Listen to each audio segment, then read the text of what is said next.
Well, even when I was a congressman, tuloy-tuloy naman yung pagbibigay natin ng AICS. This program was started during the time na nagkaroon ng pandemya when past President Rodrigo Duterte announced that the Philippines was in a state of public emergency na naging public calamity itong COVID. Dahil walang tao nakakalabas, walang nakakatrabaho, i-devised ways kung saan mabibigyan ng financial assistance yung mga Pilipino.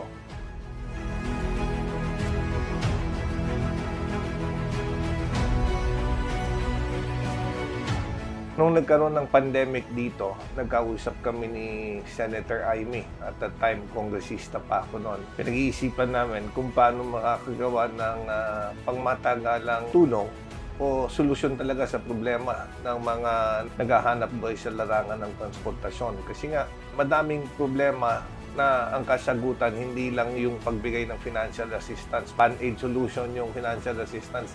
Marami rin problema yung mga tricycle, kagaya ng nabanggit niya kanina. May mga pumasok na tricycle na wala namang prangkisa, na mas nauna pang nabigyan ng pansin.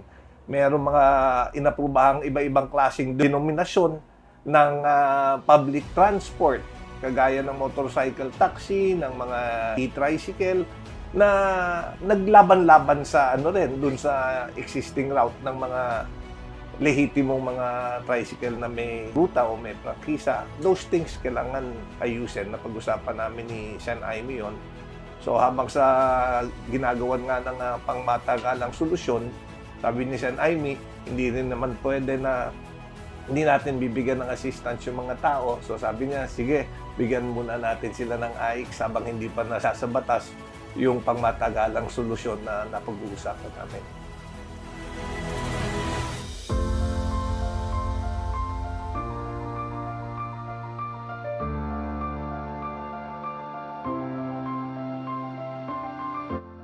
What's the significance of today's event for you?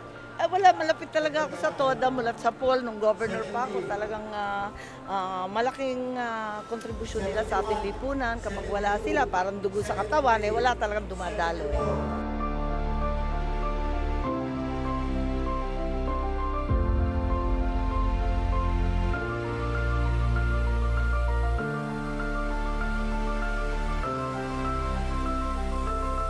What's the importance of the people of Quezon City for you? Well, siyempre, ang Quezon City ay talagang malapit na malapit sa amin at isa sa pinakamalaki at maunlad na lungsod sa ating bansa. Kailangan tutukan lagi at laging alalayan kung anong magagawa para suportahan, para tulungan, gagawin ko.